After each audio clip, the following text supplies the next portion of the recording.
Hi everybody, we're here at the D-N.C. in Chicago and we're at the famous United Center. And of course with me right now is a congressman from Raleigh, North Carolina, Wiley Nickel. It's good of you to join us this hour on NTD. The excitement of your being here for this time of the D-N.C. 4 weeks ago, it wasn't like this. What's generating this excitement that we're feeling? Well, we've got a whole new reset of the presidential race right now. People are incredibly excited, and there's hope. There's hope that we're going to make sure we beat Donald Trump in this next election. That's what I'm feeling on the ground. I worked for President Obama in 2008. I traveled all over the country with him. This feels just like 2008. You know, with Kamala Harris, we've got someone that folks are united in support of here. That's what you're going to see, Democrats in array all week, because we got a real chance to make sure Trump never gets back to the Oval Office. And it's about the issues. Now, you know, we're not talking about Joe Biden's age. We're talking about specific policy issues. Vice President Harris was with me just a few days ago in Raleigh, outlining her plans to bring down the cost of housing, to take on folks who are price gouging at the grocery stores, and helping first-time parents with a $6,000 a year child tax credit. That's significant. That matters for the people that I serve in Congress. You are from Raleigh, North Carolina. That's where your constituents are. First of all, I love Raleigh, North Carolina. Right there in the Research Triangle. It's beautiful. There are a lot of beautiful people there. They're left, they're right, they're conservative, they're liberal, they're Democrat, Republican.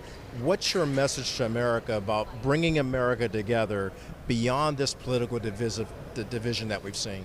No, that's absolutely the message that I push every day in Congress. I won a Republican seat in the House, one of just 6 that we flipped in the last election, because I campaigned on bringing our country together. I'm a member of the Bipartisan Problem Solvers Caucus, where I work every week with my Democrat and Republican colleagues to move legislation in a bipartisan way. So that's been my focus. That's what folks want. They want solutions. They want people going to Washington to get things done.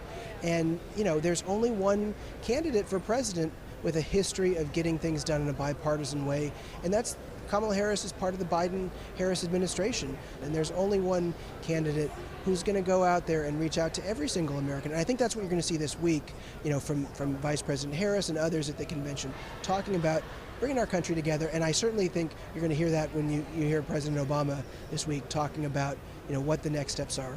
And tonight, President Joe Biden?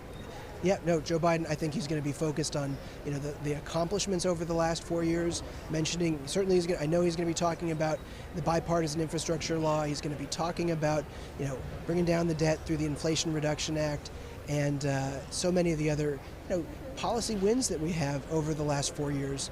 And that matters for folks. You know, at the end of the day, it's about the economy. What have you done to help make life easier for folks? What's your hope for America? My hope is that we elect Kamala Harris and get past the divisiveness that Donald Trump has brought.